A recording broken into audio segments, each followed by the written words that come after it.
Bonjour à tous et merci de participer à ce webinaire. L'objectif de ce webinaire, c'est vous présenter comment, grâce à une note performance, on va pouvoir analyser les performances collectives de toute l'étude, performances de l'année 2018, ou les performances vraiment individuelles pour chacun de vos collaborateurs. Donc par défaut, quand vous connectez sur une note performance, vous tombez bien sûr sur le tableau de bord de l'étude. On retrouve une synthèse des principaux indicateurs. Donc comment analyser déjà les résultats sur 2018? C'est très simple. Dans la zone de filtre à gauche, vous pouvez cliquer sur l'année 2018 et bien sûr la date s'actualise ici. Donc très rapidement, vous allez pouvoir analyser les actes signés, le chiffre d'affaires des études, le volume de dossiers ouverts et un certain nombre d'autres indicateurs, un peu plus financiers par exemple, ou des indicateurs sociaux, et enfin des indicateurs liés au compte client. Donc là c'est vraiment très synthétique comme je viens de le dire, mais on va commencer à faire l'analyse un petit peu plus poussée qui va nous permettre d'interpréter en fait les données. Donc quand vous êtes sur le tableau de bord, vous avez un bouton en haut à gauche dans la zone de filtre de comparaison. Quand vous cliquez dessus, ça active la comparaison avec la même période de l'exercice précédent. Donc par exemple, en 2018, vous venez de signer 2815 actes à l'étude pour un chiffre d'affaires de 4,6 millions. En cliquant sur le bouton comparaison, vient de s'afficher P-1, qui est la même période de l'exercice précédent.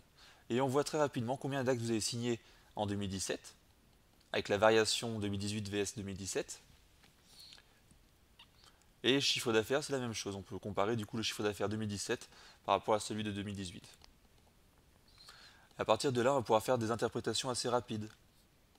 En 2018, j'ai signé 6% d'actes en moins par rapport à l'année précédente. Par contre, ces actes m'ont généré 5% de chiffre d'affaires en plus. Donc déjà, c'est un bon point, parce que malgré le recul d'activité, donc moins d'actes signés, j'ai quand même dégagé un chiffre d'affaires plus important. Donc les actes que j'ai signés, le chiffre d'affaires moyen par acte était supérieur sur 2018 par rapport à 2017.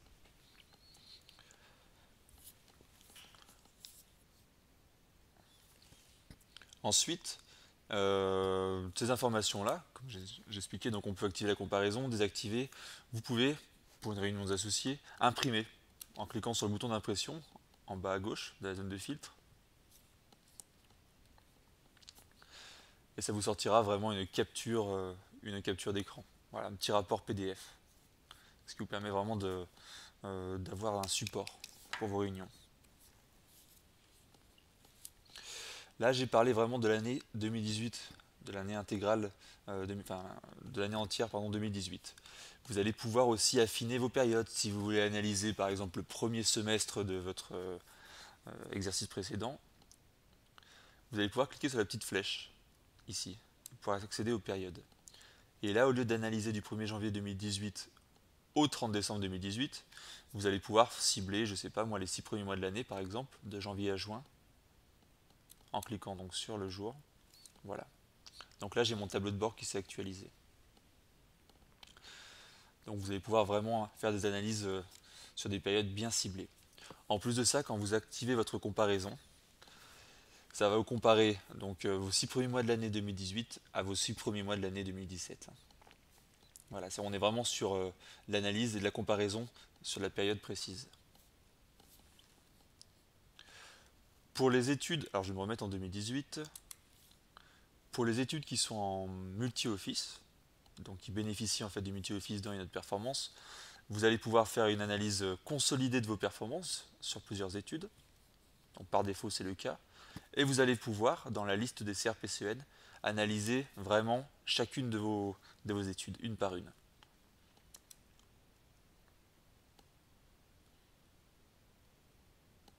Voilà. Ensuite, on va pouvoir faire une analyse un peu plus approfondie. En 2018, j'ai ouvert 2632 dossiers. Si on veut avoir plus d'informations sur les dossiers que vous avez ouverts sur l'étude en 2018, alors vous pouvez très bien cliquer directement sur le tableau de bord, sur Dossier ouvert, et vous atterrissez directement dans l'analyse des nouveaux dossiers, donc des dossiers ouverts sur la période.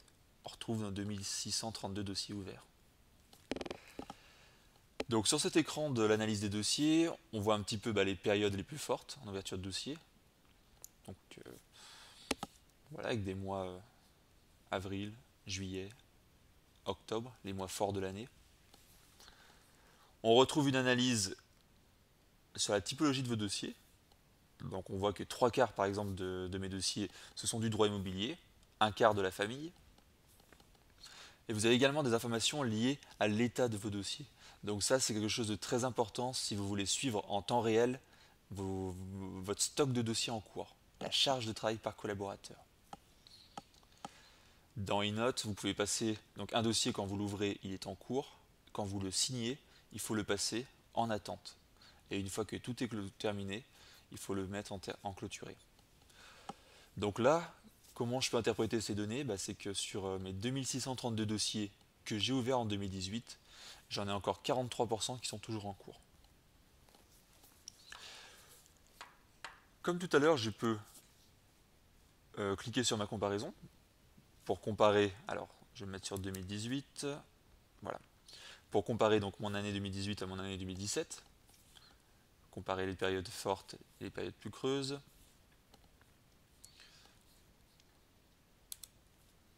Je peux très bien cibler directement sur les graphiques, parce que tout est dynamique dans les notes performance. Par exemple, si je veux faire mon analyse sur les 6 premiers mois de l'année, je sélectionne mes 6 mois dans le graphique, et tout s'actualise automatiquement. Je peux très bien faire une analyse de mes dossiers immobiliers, en cliquant sur mes dossiers du droit immobilier. Alors là, on voit toutes les sous-familles de dossiers, et on voit que c'est principalement de la vente. Et à chaque fois que je fais des filtres comme ça, des sélections, ces filtres-là s'affichent dans ma zone de filtre. Donc on retrouve mon droit immobilier et on retrouve la période que j'ai analysée. À droite, on voit que dans mes dossiers du droit immobilier que j'ai ouverts sur le premier semestre 2018, j'en ai encore 40%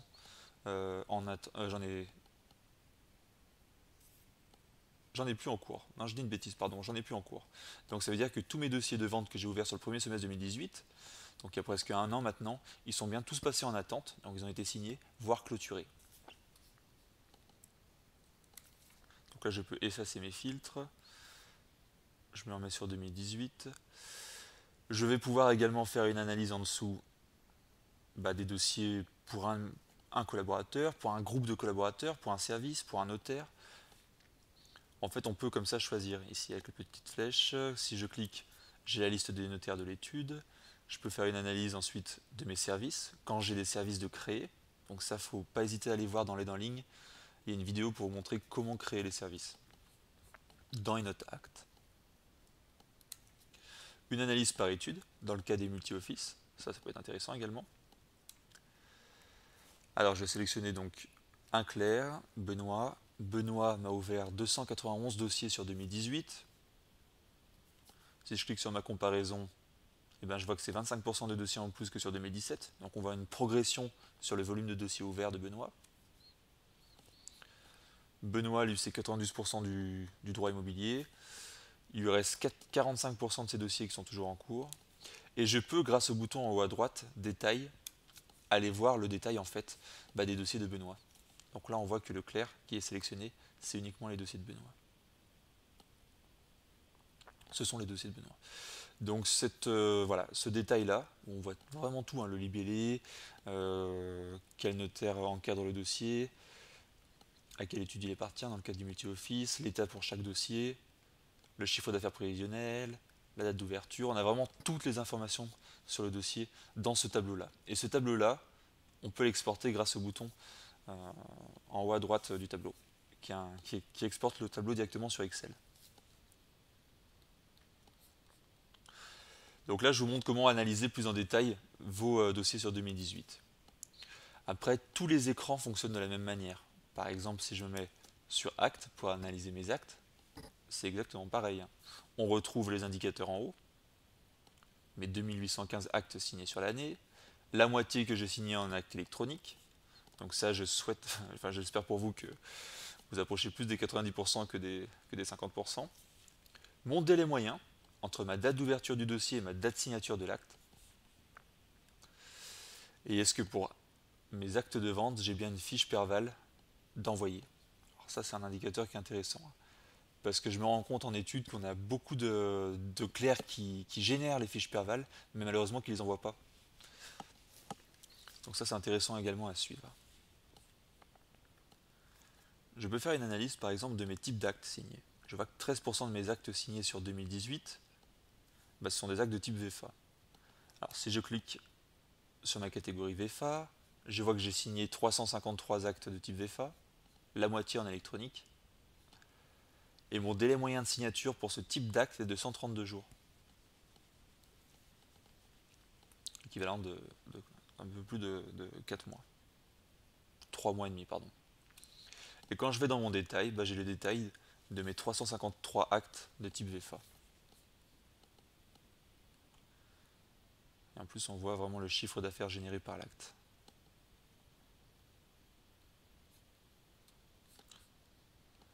Donc voilà, je ne vais pas vous montrer tous les écrans parce que je pense que vous avez compris. On peut vraiment aller dans le détail pour toute l'année 2018. L'analyse des dépôts, ce qui va être intéressant à regarder notamment, ça va être le délai moyen de dépôt. Voilà. Dans l'idéal, inférieur à 20 jours. Et les rejets-refus. Alors moi, dans ma base de... Bon, j'ai une fausse base de données, hein, mais dans ma base, j'ai pas de rejets, j'ai que des refus. Ce qui va être intéressant, c'est sur l'année, combien de rejets ou de refus vous avez enregistré. Donc sur 2018, moi je vois que j'ai enregistré par exemple 61 refus.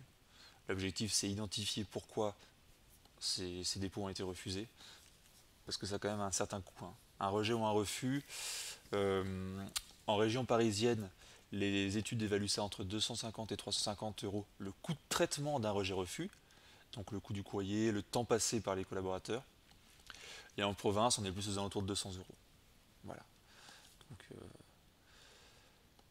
rien que 60 refus, 60 refus traités me coûtent presque 12 000 euros quand je suis en province.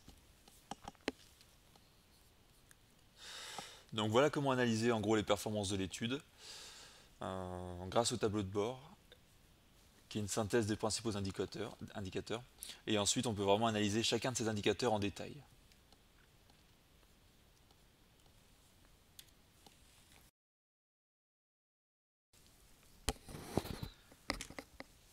Donc parmi les utilisateurs d'Inode Performance, je sais qu'une grande partie d'entre vous sont comptables ou font partie de l'équipe comptable. Donc il y a aussi une autre analyse qui peut être intéressante, ça va être l'analyse plus en détail des produits, mais surtout l'analyse des dépenses, des charges de l'étude. Alors c'est très simple, hein. Quand vous êtes sur le tableau de bord par exemple, vous pouvez cliquer sur chiffre d'affaires ou sur produits, charges, et vous allez atterrir directement dans l'onglet financier. Cet onglet financier de base se trouve dans l'onglet études, voilà, et financier, tout à droite. Donc que par défaut vous allez avoir les statistiques de l'année analysée, de 2018. Et puis pour commencer à interpréter donc ces données, on va pouvoir activer la comparaison. Donc je clique sur comparaison. P c'est mon année, alors je vais mettre sur 2018. Donc P c'est mon année 2018 que je compare à mon année 2017. Alors c'est assez petit, hein, tout est replié, parce que vous allez voir qu'on va pouvoir aller plus en détail, hein, pour chacune des catégories de charges de produits. Donc là on a une sorte de compte de résultats assez simplifié.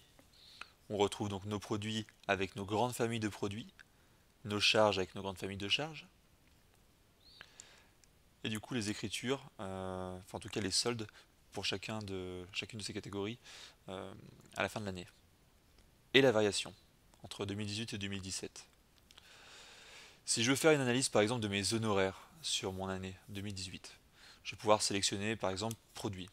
Comme ça j'exclus les charges. Ensuite je vais cliquer sur développer, la petite flèche, et là on va déjà atteindre un niveau supérieur. Je vais cliquer sur mes honoraires et je peux encore développer pour vraiment afficher tous les comptes en fait d'honoraires de l'étude. Et là du coup je vois tous mes comptes d'honoraires avec les soldes pour chacun de ces comptes, les soldes sur l'année précédente pour ces comptes et la variation. Et là on va pouvoir commencer à faire de l'analyse.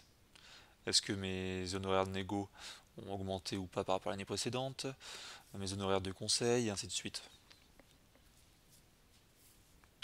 Donc cet onglet-là, en fait, d'analyse du compte de résultat, il est surtout utilisé, enfin je le vois plutôt au quotidien, utilisé notamment pour faire une analyse des charges de l'étude. Donc quand je reviens à l'étape précédente, je sélectionne, au lieu de sélectionner mes produits, je vais sélectionner mes charges. Et là je peux développer. Donc, par exemple, dans mes achats de services, je vois que d'une manière générale, mes achats de services ont diminué de 12% par rapport à l'année précédente. Et que parmi les charges de service, j'ai certaines charges, comme notamment les entretiens et réparations, ou les frais postaux et de télécommunications, et enfin les cotisations professionnelles, bon, qui ont gonflé. Je vais pouvoir cibler mes entretiens de réparation. Hop, je clique dessus, je développe, comme ça j'ai le détail des comptes. Et là je vois que j'ai plusieurs comptes, dont un qui a gonflé de 101%, qui est entretien et réparation, le 615. Je peux cliquer dessus. Donc vraiment en fait on part d'une information très générale, on peut cibler vraiment jusqu'au niveau du compte. Et on voit que ça a doublé par rapport à l'année précédente. Et avec le bouton de détail que je vous ai présenté tout à l'heure, si je clique dessus, j'ai les détails de toutes les écritures de ce compte sur la période que j'analyse. Donc là c'est surtout 2018, j'ai les écritures de ce compte-là. Et on voit vraiment le détail à chaque fois pour chacune de ces écritures. À chaque fois tout est exportable sur Excel. Voilà. Donc voilà comment faire une analyse en fait des dépenses ou des charges, enfin des produits ou des charges sur l'année 2018. Donc je me remets sur 2018.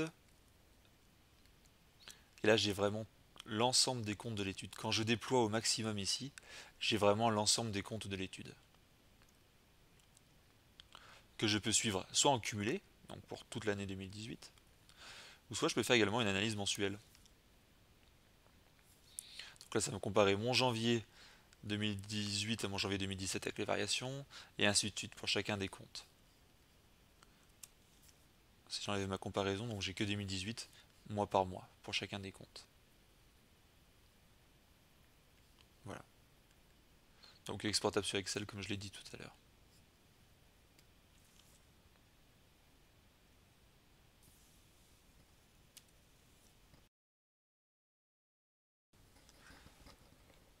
Depuis tout à l'heure, on regarde comment faire une analyse sur les performances 2018 pour toute l'étude.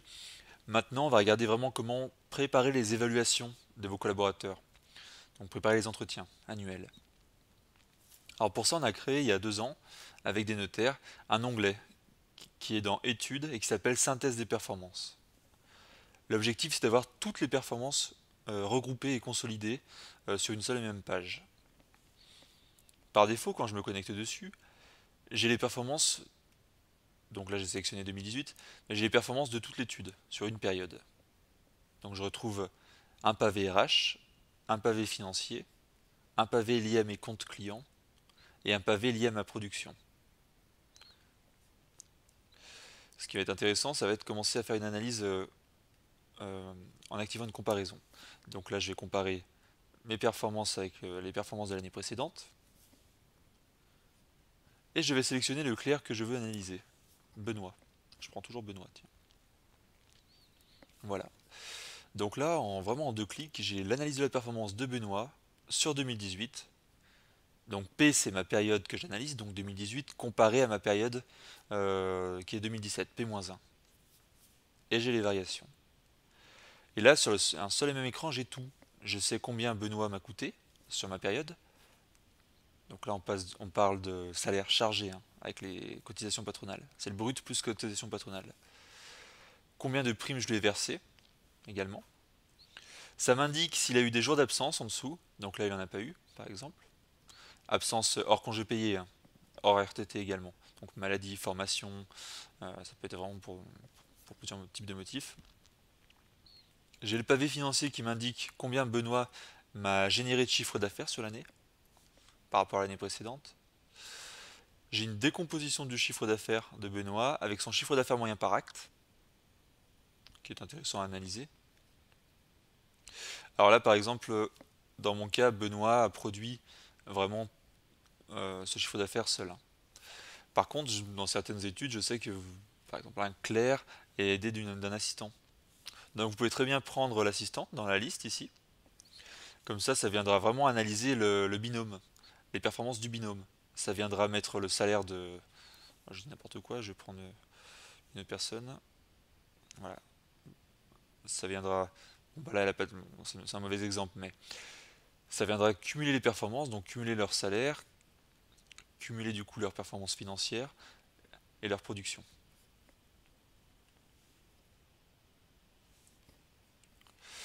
Donc on a également des indicateurs liés au compte client.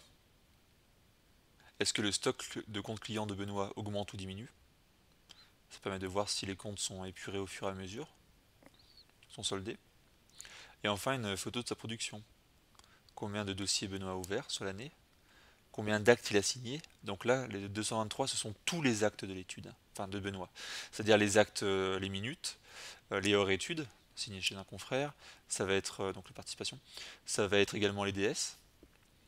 Et j'ai dissocié ici que les minutes, hein. Donc dans les 223 actes signés par Benoît, il y a 154 actes qui sont vraiment signés à l'étude. Benoît a signé 75% des actes en électronique. Il a déposé la moitié des actes, enfin la moitié de ses actes ont été téléactés. Et enfin, sur ces 223 actes, il y en a eu 13 qui ont été rejetés ou refusés.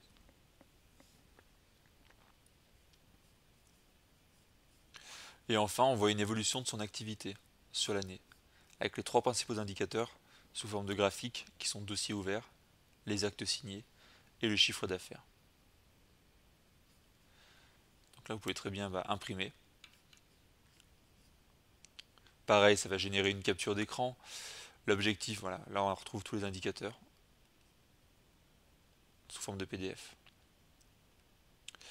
L'objectif, c'est pas forcément de montrer ça aux collaborateurs, hein, parce que vous avez quand même des données sensibles dessus, notamment le chiffre d'affaires.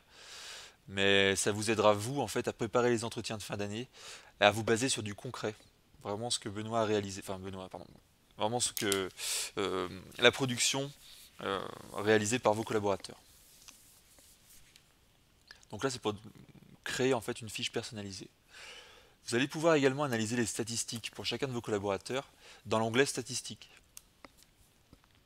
Je vais cliquer dessus. Et dans la statistique, vous avez un certain nombre d'indicateurs.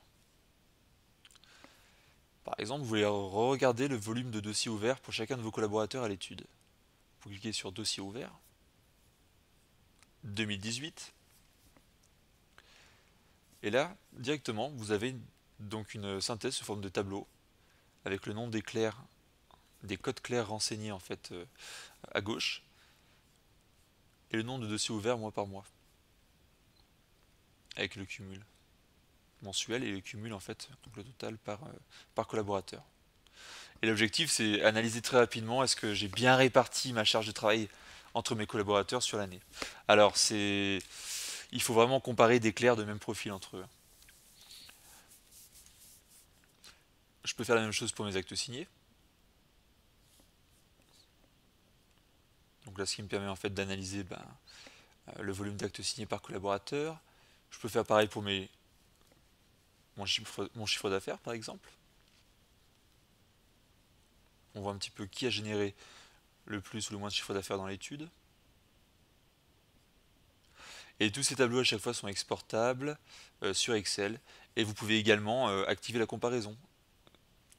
Alors je vais vous montrer, ça fait un gros tableau, donc c'est plus facile de l'exploiter sur Excel, ce tableau-là, une fois que la comparaison est activée.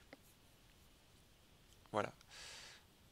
Par exemple, Benoît, Benoît en janvier 2018, c'est 14 800 euros qu'il a généré, alors que l'année précédente, en 2017, en janvier 2017, c'était 52 000 euros. Bon. Vous allez retrouver d'autres informations, par exemple les refus. Sur 2018, 61 refus. On voit qui en a eu le plus. Benoît, Sophie et Sylvie. Donc l'objectif, c'est pas leur taper sur les doigts, c'est essayer de comprendre pourquoi en fait il y a eu des rejets-refus et pour essayer de les éviter la prochaine fois. Parce que comme j'expliquais tout à l'heure, c'est quand même un coût important, hein, le rejet ou le refus. Et c'est une perte de temps aussi. La régularisation du rejet-refus fait vraiment perdre du temps à l'étude. Ensuite, vous avez d'autres indicateurs, masse salariale, où on a un détail des salaires versés mensuellement, chargés, et les absences à l'étude.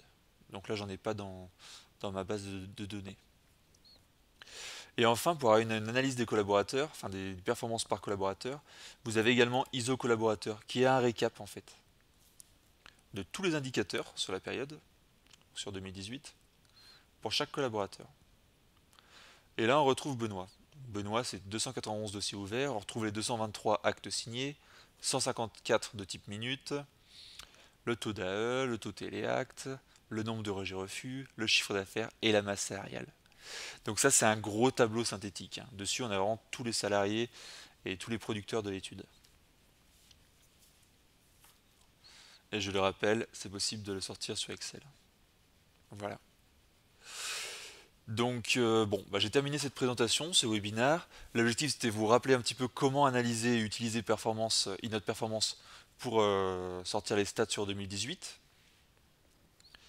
et comment préparer en fait les évaluations de vos collaborateurs en vous basant sur de la donnée réelle, hein, du concret. Voilà. Donc j'espère que ça va vous aider pour ce début d'année. Et je vais faire un webinaire très prochainement, en début février, sur le multi-office. Pour ceux que ça intéresse, une communication va partir la semaine prochaine. Et l'objectif, c'est de vous montrer comment, avec Innote Performance, on peut piloter plusieurs études en même temps, avec un seul et même tableau de bord. Voilà. Et je vous remercie pour votre attention et bonne fin de journée.